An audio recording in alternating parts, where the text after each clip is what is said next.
Haitian authorities report the arrest of 28 suspected mercenaries in the assassination of President Jovenel Moise. Of them, 26 are Colombian nationals, while 2 are U.S. citizens of Haitian descent. Cuba announced that the efficacy of the Soberana O2 vaccine candidate in its 3-dose schedule, together with Soberana Plus, is 91.2%, meaning it's shortly to be authorized for emergency use.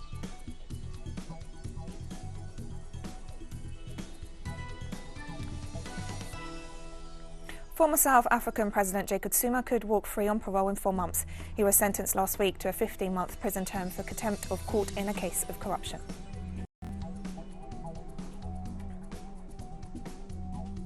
From the headquarters of TeleSUR English in Havana, Cuba, this is From the South. I'm Katrina Goss.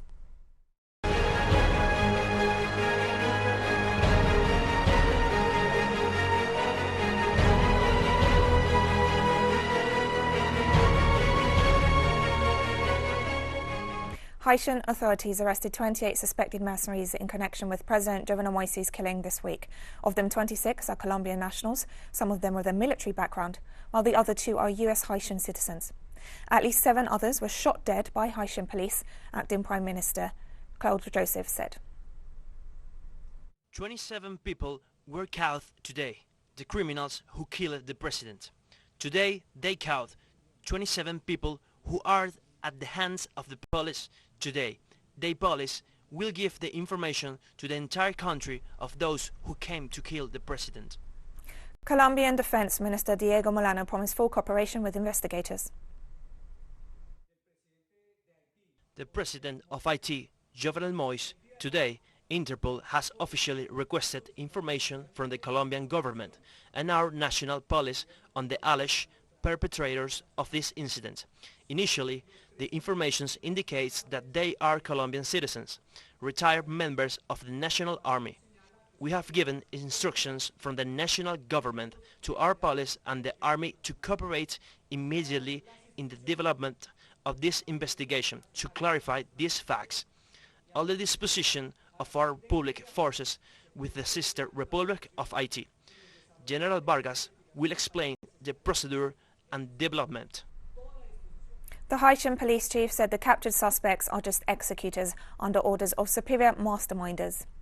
We have the physical perpetrators in hand, Haiti's police chief Leon Charles told journalists. Now police are looking for the intellectual masterminders, he said.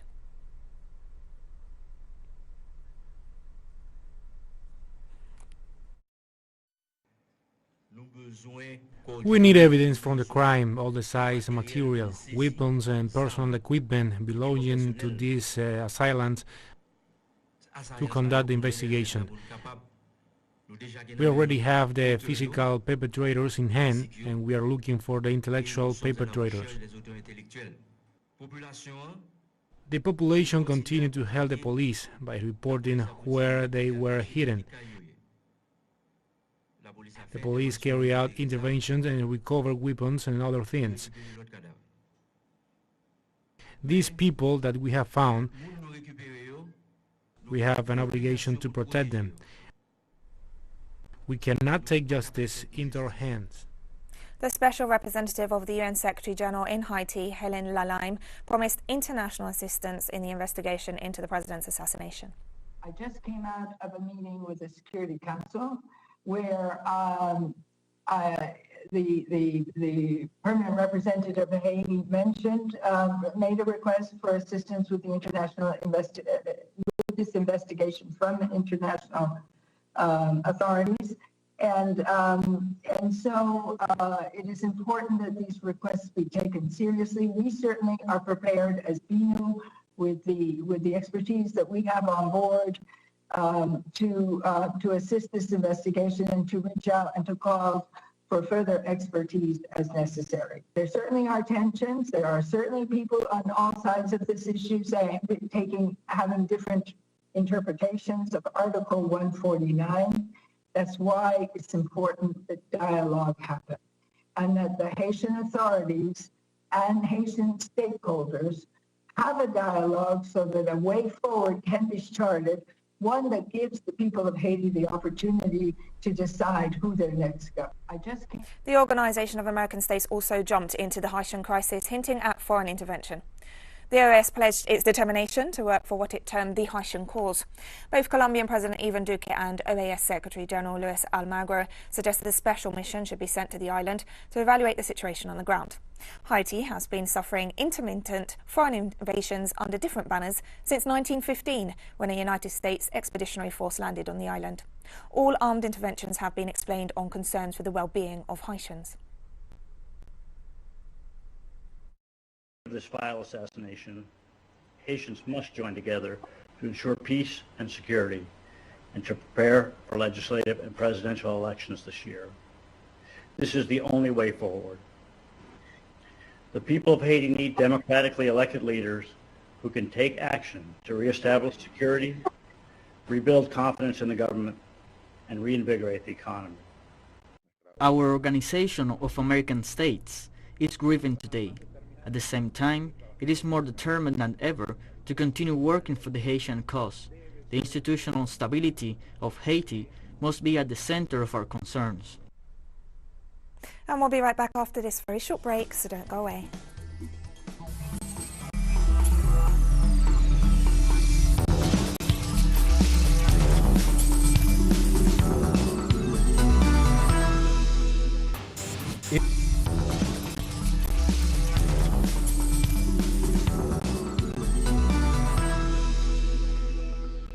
Welcome back to From the South.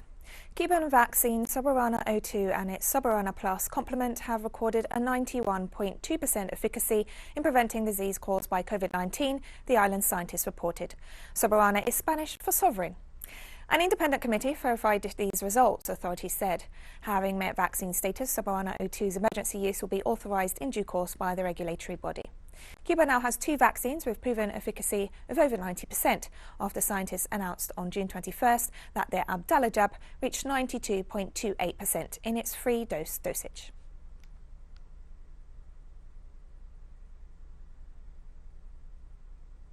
In Bolivia, Foreign Minister Rogelio Maite presented revelations that point to the participation of former President of Argentina, Mauricio Macri's government, in the coup perpetrated against Evo Morales in 2019. The Bolivian Foreign Minister announced the discovery of a letter addressed by former Air Force General Jorge Terceros Lara to the Argentinian ambassador to Bolivia at that time, Normando Alvarez Garcia. The letter details that the Macri government sent ammunition and tear gas to the forces that repressed protests against the unconstitutional government of Janine Áñez. Maite strongly condemned the act and emphasized that the Bolivian justice system will immediately initiate steps to establish criminal responsibility.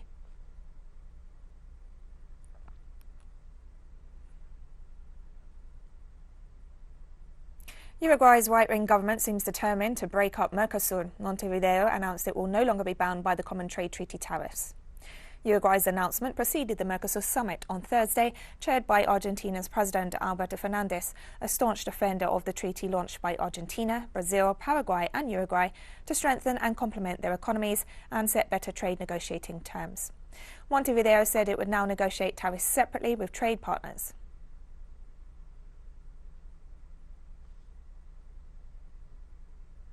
And in response to Uruguay at the Mercosur summit on Thursday, Argentine President Alberto Fernandez voiced a strong defense of the treaty's strategic aims and principles.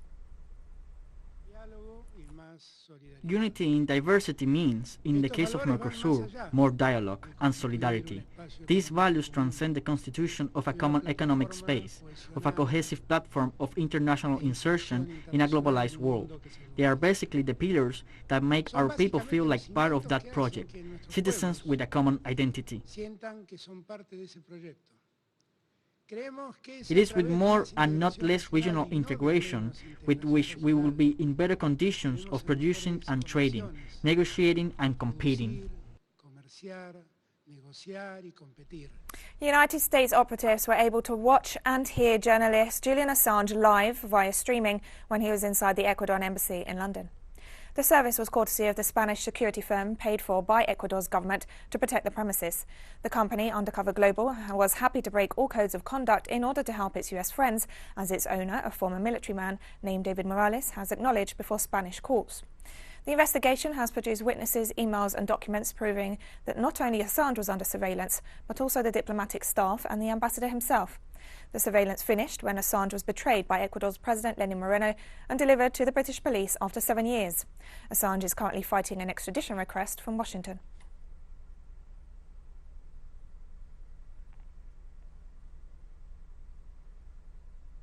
And the UK High Court has notified the parties involved in Julian Assange's extradition case that the United States government's appeal will be listed for a hearing.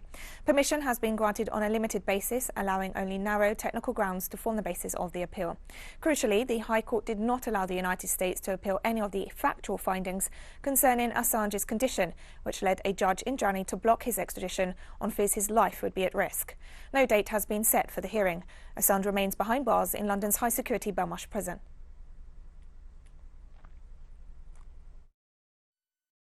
If the Biden administration is serious about respecting the rule of law, the First Amendment, and of defending global press freedom, the only thing it can do is drop this case. This case is the most vicious attack on global press freedom in history. Criminalizing journalism. Just look at the indictment. They're criminalizing receiving and communicating true information to the public that no one denies was in the public interest, that evidenced war crimes, that evidenced torture, that evidenced illegal rendition. Finance ministers and central bankers from the group of 20 richest countries are meeting face-to-face this Friday for the first time since the start of the COVID-19 pandemic at a gathering in the Italian city of Venice. Corporate tax reform is set to top the agenda. Hundreds of police officers were deployed on the streets of Venice ahead of the high-level G20 meeting that's expected to give its political endorsement to plans for new rules on where and how much companies are taxed. Last week, 130 countries of the Organisation for Economic Cooperation and Development backed a global minimum corporate income tax of at least 15%. The proposal was submitted by the United States to secure tax from its huge multinationals, which escape such responsibilities through tax havens. Negotiations are continuing to convince European Union countries such as Estonia, Hungary and Ireland, which refused to sign the agreement.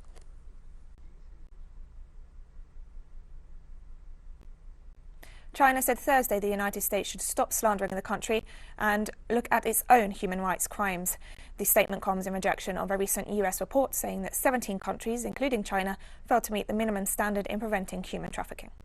In disregard of facts, the U.S. side fabricates such reports full of false information year after year by repeating the old rhetoric to groundlessly attack and smear China.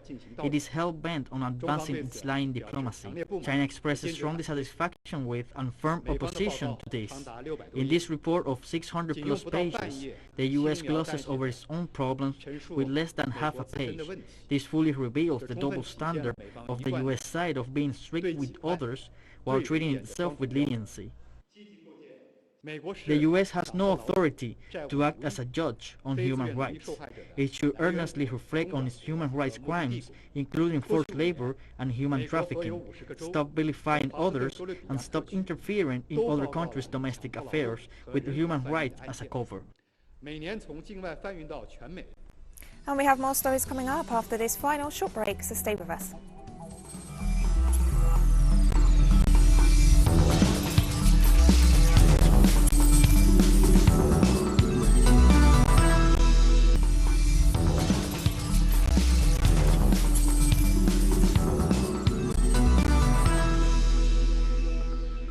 Welcome back to From the South. According to South African Minister of Justice and Correctional Services, former President Jacob Zuma will be eligible for release in just under 4 months. That's a quarter of his 15-month sentence handed down for contempt of court. In this case, there is no stipulation for the non-parole period. This effectively means that the former president will be eligible for parole once a quarter of his sentence has been served. We want to assure all South Africans that former President Zuma will be afforded dignity throughout this. According to the Africa Director for the World Health Organization, the situation in the continent is set to get worse, as a 12% increase in COVID-19 infections has been reported over the second wave peak. 16 countries are experiencing a resurgence in cases amid the spread of the highly transmissible Delta strain and low vaccine coverage. Africa has just marked its worst pandemic week ever, surpassing the second wave peak. During the week which ended on the 4th of July, there were more than 251,000 cases, a 20% increase over the previous week and a 12% jump over the January peak. On Thursday, the World Health Organization stressed that the arrival of the Delta variant of COVID-19 on the African continent foresees a sudden acceleration of infections as part of the third wave facing the region. WHO authorities detailed that with the detection of 251,000 new infections, the continent experienced its worst week since the arrival of the virus to Africa. These figures show an increase of more than 20% in the incidence of new cases compared to the previous week. In this sense, the agency warned that the presence of the Delta variant in 10 countries, in addition to the low vaccination rate registered in the continent, foresees a substantial increase in the number of infections.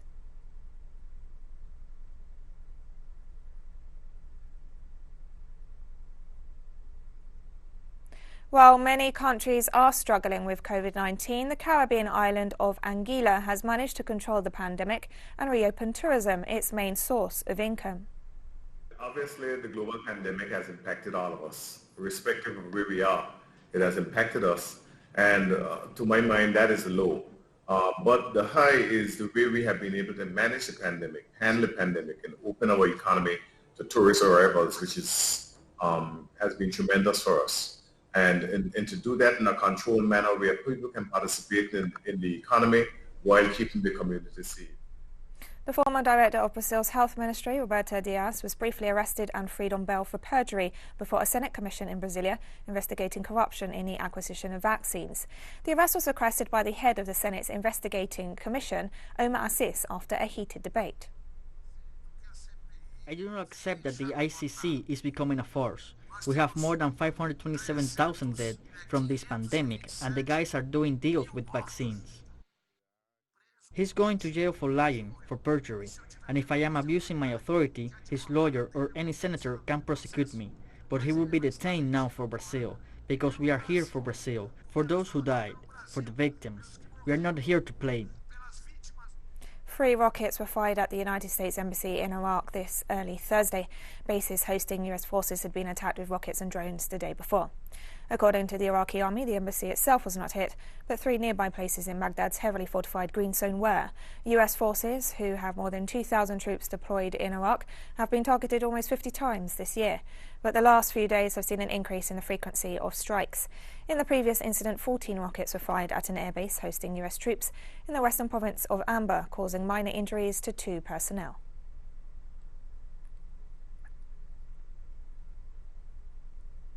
Continuing their takeover of Afghanistan, Taliban fighters pushed their way into a provincial capital in the northwest region, freeing prisoners and threatening to overrun the city itself.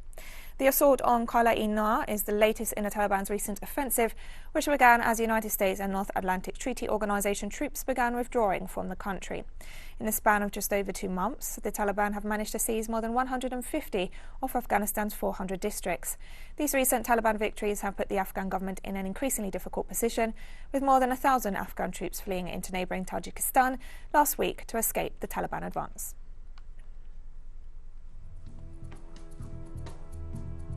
We've come to the end of this news brief. Remember, you can find these and many other stories on our website at telesurenglish.net. You can also follow us on social media for all the latest news. We're on Facebook, Twitter, Instagram and Telegram. Plus, you can catch up on our shows on our YouTube channel. For TeleSUR English, I'm Katrina Goss. Thank you for watching.